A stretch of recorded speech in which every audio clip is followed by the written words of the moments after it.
Якутские альпинисты, сделавшие необычный подарок всем ветеранам и жителям России ко Дню Победы, водрузив знамя Победы и флаг республики на одну из верхних точек Непала, встретились сегодня в Якутске с журналистами. На пресс-конференции они рассказали об экспедиции и поделились планами на будущее.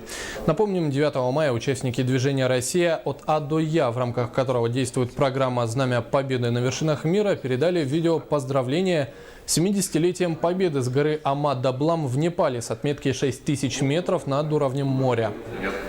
Снег у нас был каждый день. После обеда падало его столько много, что нам приходилось ждать. Снегу было по грудь, примерно где-то 1,5 метра. Вот. И было лавиноопасные моменты, участки, которые рисковать для того, чтобы слететь туда вниз, смысла не было. Есть желание в следующем году, говорю, подняться опять-таки с молодежью на Эльбрус, это хорошая подготовка идет, и подняться на высший вулкан Азии в Иране.